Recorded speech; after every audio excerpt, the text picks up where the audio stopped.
The rain hadn't stopped all night. It slid down the glass walls of Vance Tower in silver rivers, the kind of storm that made the city hold its breath. I was still inside, mopping the floor of the penthouse no one ever lived in. He hadn't been home in weeks. Nicholas Vance, billionaire, empire builder, the kind of man whose name people whispered like a rumor. To him, I was invisible. Just the cleaning lady. At least, that's what I thought, until I sent him my baby's ultrasound by mistake. It was supposed to go to my best friend. But my cracked old phone had other plans. One tap, and my message flew straight to his number. It's real. I'm really having a baby. I realized the mistake too late. My heart stopped when the screen flashed seen. Then his reply appeared. Whose child? Vance asked. My fingers shook so badly I almost dropped the phone. I said, sorry, wrong number. Please ignore. Silence. Then another message. Where are you right now? Vance asked. I stared at the words until they blurred with the tears in my eyes. The rain outside grew louder, thunder rolling through the skyline. On my way home from work. Please, Mr. Vance. It was a mistake, I responded. 3 dots blinked on the screen. Then his final message came. Stay where you are. I'm sending a helicopter. Come now, Vance said. The sound hit me before I believed it, the chop of blades tearing through the storm. People on the street scattered as a black aircraft descended toward the flooded parking lot. Its lights cut through the rain, searching. And when the door opened, a man in a suit stepped out, umbrella in one hand, voice steady through the chaos. Miss Hughes, he called. Mr. Vance said, come now. My breath caught. I was soaked, shaking, and half convinced I was dreaming. But when I looked up at that helicopter, gleaming against lightning, something in me whispered that my life would never be the same. Because the message I sent by mistake had reached the one man whose world was built on control. And now, I was the only thing he couldn't ignore. The world outside blurred into streaks of light and rain as the helicopter rose into the night. I sat in stunned silence, soaked to the skin, clutching my bag like it could anchor me to reality. The city shrank beneath us, a glittering map of everything I could never afford. Across from me sat one of his men, black suit, black earpiece, no emotion. He didn't look at me once. When we landed, the roof lights of Vance Tower cut through the storm. The doors slid open, and the wind hit me like a wall. Right this way, Miss Hughes, the man said, his voice neutral but urgent. I followed, heart thudding against my ribs. The elevator ride-up felt endless, silent except for the hum of power thrumming through the building's steel frame. When the doors opened, I saw him. Nicholas Vance. He stood by the floor-to-ceiling windows of his penthouse, a figure carved out of shadow and control. The city lights reflected in his eyes, cold and unreadable. He didn't turn right away. Do you make a habit of sending private medical records to your employer? His voice was calm, but it carried the weight of something dangerous. My throat went dry. It was an accident, sir. I meant to send it to my friend. He finally faced me. And instead, you sent it to a man who owns half this city. His gaze fell to my trembling hands. You're shaking. Because I shouldn't be here, I said softly. He took a slow step toward me, the air seeming to shift with his presence. You're here because I told you to come. My pulse stumbled. I didn't mean to involve you. You did. He cut in. So now I want to understand why. He gestured toward the sleek table where my ultrasound photo lay, printed, enlarged, placed inside a frame. I had it sent from my archives, he said, almost absently. You sent it to me. That means it's mine to keep. I stared at it, words caught behind my lips. Why would you? Because I don't ignore messages like that, he said simply. Not anymore. For a moment, silence swallowed the room. Only the sound of the storm remained, tapping the glass behind him. Finally, I found my voice. You don't have to worry. The baby isn't anyone's responsibility but mine. He tilted his head. You think I'm here out of obligation. I think you're here because you can't help fixing things you don't understand. That earned the faintest ghost of a smile. You're bold. I'm tired, I corrected. There's a difference. Nicholas studied me for a long time. Then he turned back toward the window, voice lower now. Do you know what people say about me, Miss Hughes? I swallowed. That you're rich. Cold. Untouchable. He gave a short laugh, without humor. They are half right. When he faced me again, something in his eyes had changed, the edge softening, replaced by quiet calculation. Where's the father? He asked. My stomach twisted. Gone. He said, this wasn't part of his plan. Nicholas' jaw tightened. He looked like a man who didn't lose control often, but the word gone had clearly struck something. Then he's a coward, he said. I don't need pity, Mr. Vance. You're not getting pity, he said. You're getting attention. The silence between us deepened, charged, dangerous, impossible to look away from. Finally, he walked toward me, stopping just close enough that I could smell the faint trace of rain and expensive cologne. You work in my building, he said. You clean what others ignore. Tell me, Clara Hughes, do you ever wonder what it would feel like to stop surviving? My breath caught. What are you asking me? I'm offering you a choice, he said quietly. Rest. Safety. A doctor. I'll take care of it, of you, until the baby is born. I stared at him. Why? He hesitated. Then his voice broke the stillness. Because I lost something once.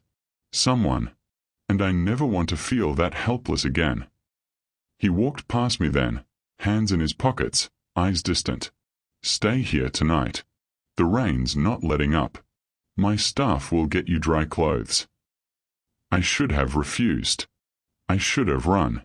But when I looked at the framed ultrasound again, now sitting under soft light on his desk, something in me stilled.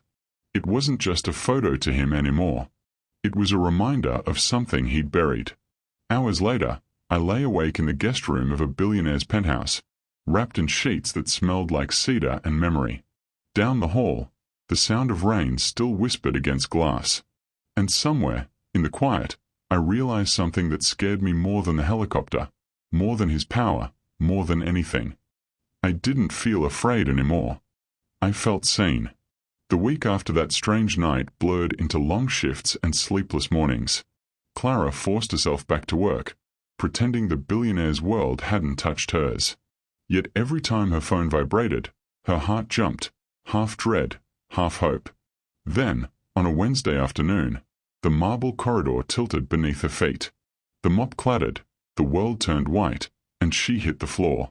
When she woke, the antiseptic smell told her she wasn't in a city clinic. Crisp sheets, muted walls, a window view of clouds instead of bricks. Nicholas Vance sat in an armchair beside the bed, jacket off, eyes shadowed with fatigue. You scared my staff, he said quietly. You shouldn't be here, she whispered. I own here. He poured water, his voice gentler. You collapsed. The doctor says exhaustion and low blood pressure.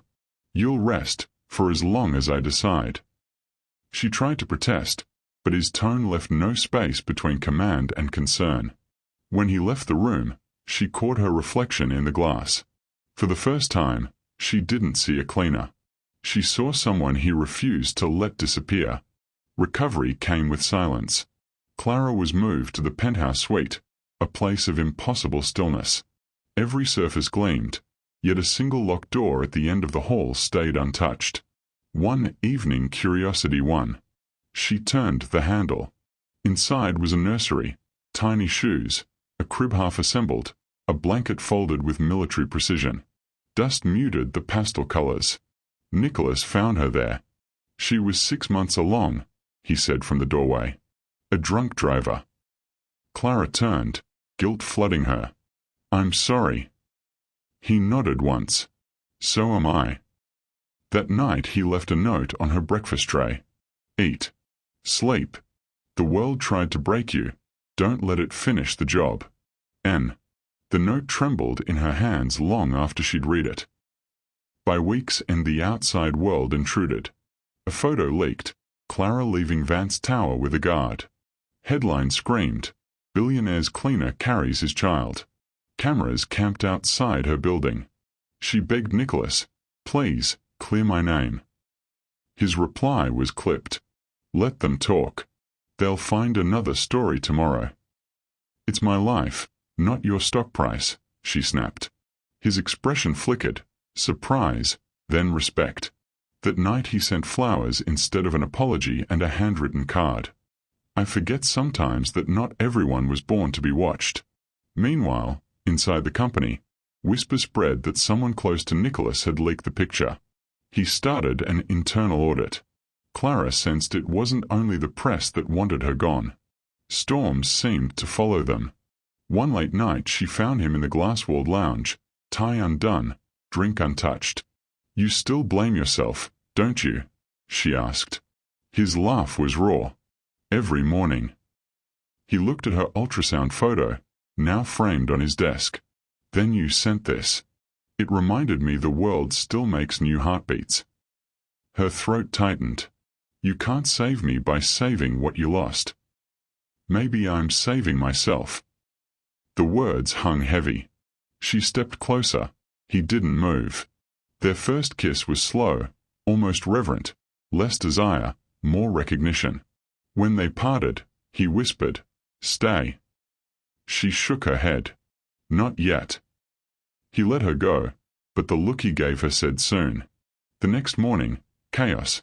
An anonymous report accusing Clara of blackmail. Her cleaning contract suspended. The press doubled down. She packed her few things. Nicholas caught her at the elevator. You really think I'd believe that? Everyone has a price, she said through tears. He stepped closer. Name yours. I'll double it. She slapped him. I'm not for sale. Silence cracked between them. That night she disappeared into the rain. Security found her hours later, collapsed near the old subway bridge. Nicholas carried her back himself, whispering the same sentence over and over. I should have protected you. When she woke, there were guards outside her door, and Nicholas asleep in a chair beside her bed. Nicholas traced the leak to his deputy, Reynolds, a man paid by rivals to destroy his image. At a board meeting, Nicholas played recordings of Reynolds plotting the smear. The room went silent. He resigned, reputation in ashes. After the meeting, Nicholas went straight to Clara. No one will touch you again, he said. I never asked for revenge. I didn't do it for revenge, he answered. I did it because you matter. For the first time, she believed him. That night he signed half his annual salary into a foundation under her name, the Hughes Fund, for single mothers working low-income jobs. When she tried to thank him, he only said, You gave me something to build that isn't concrete. Spring came quietly. Clara gave birth in the same private ward where she'd once woken terrified. Nicholas arrived with no entourage, just a single white rose. She's perfect, he said, holding the baby with hands that used to sign billion-dollar deals without shaking. Weeks later, headlines changed. Vance Charity for Mothers launches today. He named it after both his late wife and Clara's daughter. Before she left the hospital, he handed her a small frame, her original ultrasound photo, cleaned and polished. You think it was a mistake, he said. I think it was the only message that ever reached me. She smiled, tired and glowing. Maybe the wrong message found the right person. They stood by the window as sunlight broke through the clouds. Her phone buzzed later that night. The helicopter's yours anytime you need it, Vance said. I hope you never have to send it again, I responded. The city lights blinked like stars below, and somewhere high above them, the storm finally ended.